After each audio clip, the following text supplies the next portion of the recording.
Greetings and welcome, I'm Ash, and today I would like to talk to you about Dying Light 2, a game that tries to take itself very seriously with a bombastic plot and massive stakes, yet one that is at its best when you're smacking bandits off buildings with your magically enchanted table leg of pyromania. Even climbing up to the rooftop is just as much fun as throwing someone off it, because between the expansive open world and some top-notch parkour movement, messing around in Dying Light 2 is simply a delight. So if you're curious about how Dying Light 2 compares to the original, as well as what the narrative is even all about, allow me to share my thoughts now that I've spent about 30 hours falling off all sorts of buildings. Much like the original, the highlight of Dying Light 2 is the environment and the ways you can interact with it. Leaping from rooftop to rooftop, hanging off tiny ledges while a zombie horde cheers you on, drop-kicking bandits into other bandits and then off of a balcony, swinging from one dubious platform to another. All of it is great fun. Naturally, I didn't start off my adventure as the virtuoso of verticality. The path there was fraught with failure and missed jumps that led me straight into the loving embrace of a zombie. But, since the movement in Dying Light 2 is so fluid, none of that ever stung all that badly. Instead, I took every fall and faceplant into a wall as a learning opportunity, slowly but surely mapping the vibrant city of Villador and its many sky-high routes.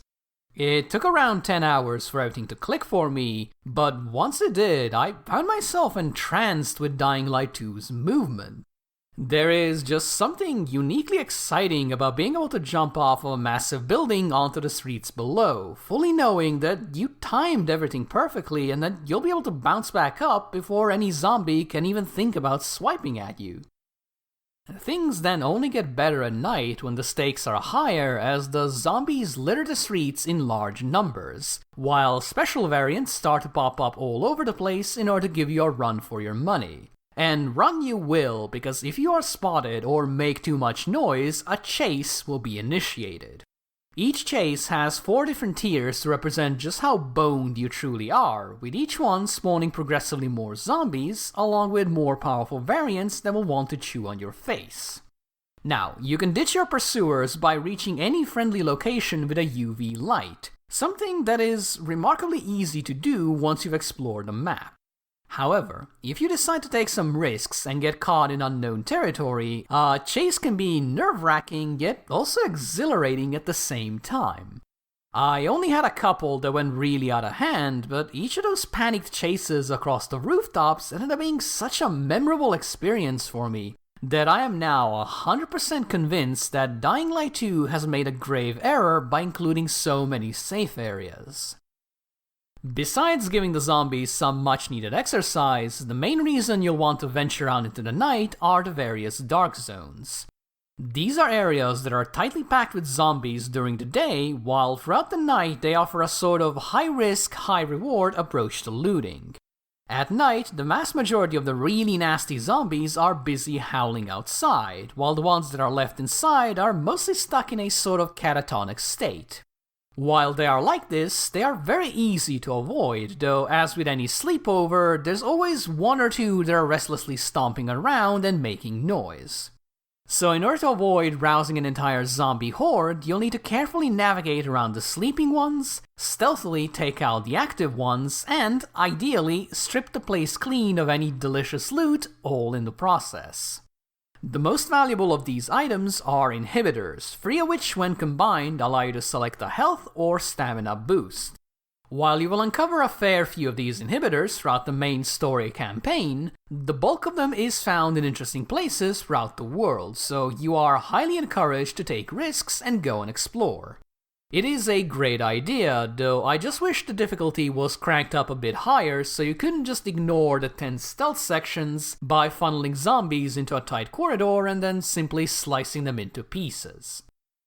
Speaking of slicing, the combat in Dying Light 2 feels pretty much identical to the original, and that includes all the good and bad elements. In other words, hitting enemies with improvised weapons that are capable of setting them ablaze or just chopping heads straight off is always enjoyable, as is drop-kicking bandits into a boatload of zombies.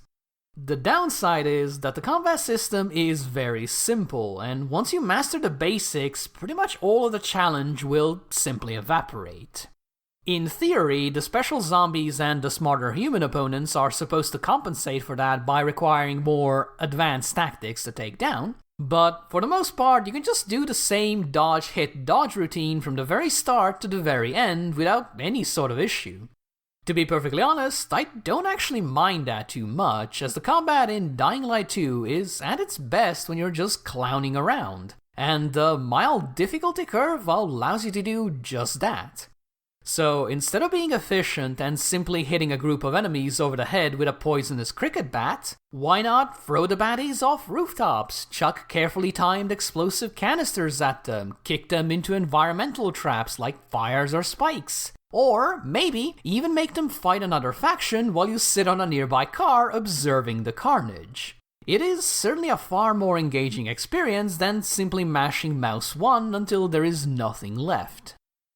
The weapons themselves are also a nice bit of fun, though there is very little difference between them since a rusty pipe seems about as effective as an actual axe. Again, that is probably a good thing, because Dying Light 2's durability system makes it so you can never stick to your favorites for too long. You can slightly extend a weapon's lifespan by adding ridiculously over-the-top enchantments like fire attacks or a chance to electrocute enemies, but sooner or later you will have to ditch it for something new. Now, for me, I tend to find these sort of systems annoying, as it often results in you using underpowered and honestly boring weapons in an effort to preserve your actually useful ones. But thankfully, that is not the case in Dying Light 2. Instead, the system actually seems remarkably balanced, as I always had at least one exciting new weapon waiting for me in reserve. So rather than dread the moment when my fire-imbued block of wood would finally expire, I always found myself looking forward to crafting the next weapon and seeing just how stupid I could make it. While this often had the undesirable effect of reducing the difficulty even further, it did give me a nice sense of progression, as I was always moving onto something bigger and more explosive than ever before. Unfortunately, the weapon balance is not the only aspect of Dying Light 2 that suffers from the RPG-like progression system. I say this because when you first start playing Dying Light 2, the parkour will feel really restrictive, bordering on even clunky. The reason for this is that many of the highly useful abilities like sliding, sprinting, wall running, and even long jumping need to be unlocked through the skill tree, so your moveset at the very beginning of the game will be comparatively barren. This issue is then further compounded by the fact that there's a bunch of quality of life improvements in the parkour skill tree, things that are incredibly useful to have, yet so far down the priority list that you simply won't get them until the super late game. For example, you'll spend a fair bit of time sneaking around, so having faster and nimbler movement while crouching would be a godsend. Yet, quote-unquote, wasting a point on that feels so incredibly bad when you can instead have wall running or the ability to fall out of the sky without transforming your legs into a modern art piece. Now, while I'm mostly focused on the parkour side of things here, it is important to mention that the problems are mirrored in the combat skill tree as well. Getting fun abilities like stomping on fallen enemies or creating shockwaves when you fall out of the sky is highly discouraged when your limited points are better spent on more frequently used abilities like dodges or power attacks. So if you ask me, either more skill points need to be given out early in the campaign in order to flesh out the player's moveset, or some of the more niche abilities should have been combined into one. At the end of the day, do I really need to spend 3 hard-earned skill points in order to make something as simple as ledge climbing a little bit faster?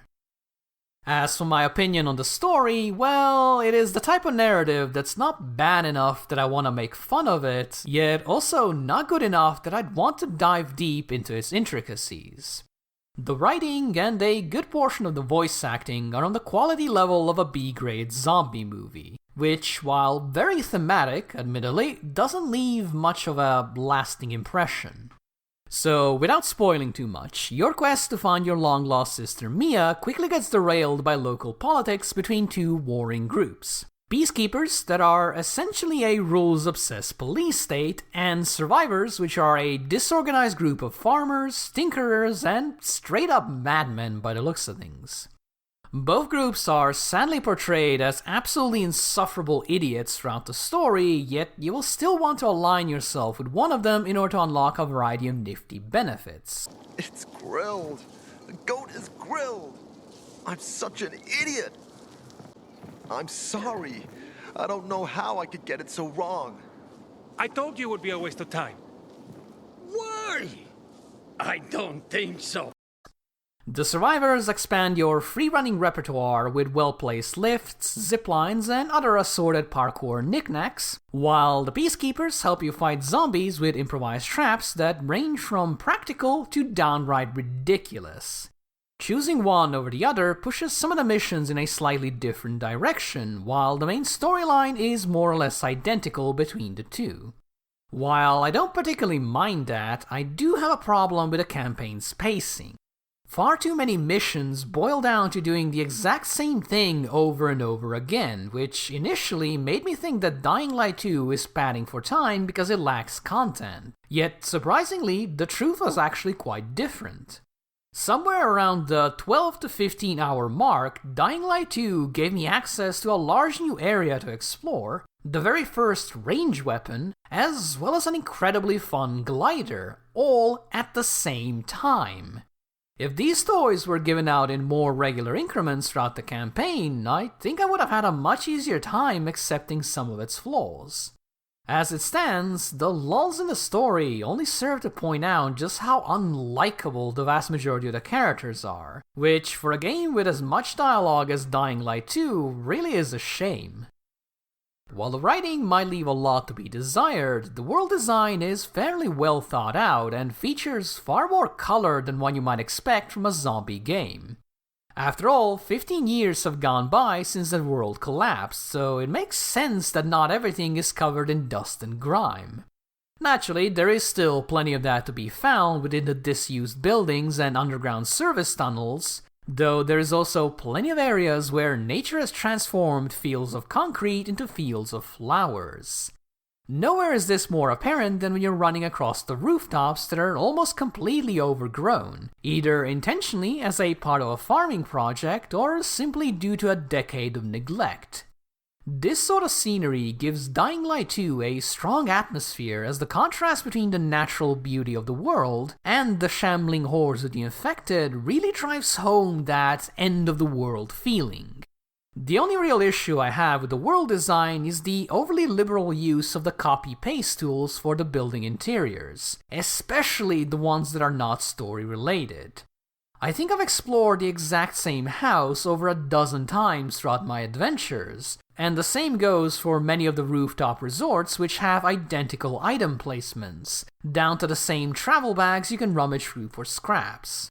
In an average playthrough, that's probably not going to be too big of an issue since the story will ping-pong you across the map, but if you're looking to go for 100% completion, I would highly recommend you reconsider.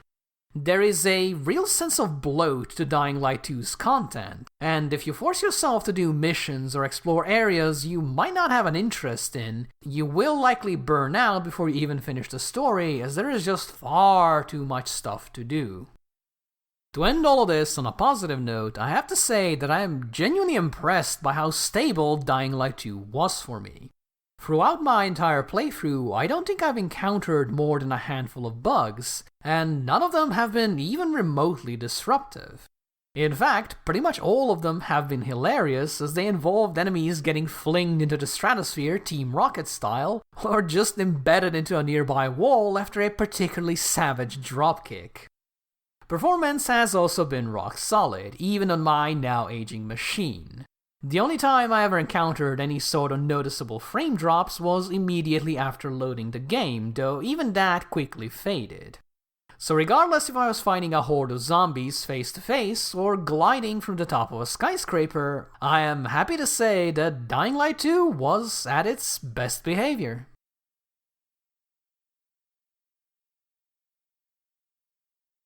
Dying Light 2 is a game with many flaws and many triumphs.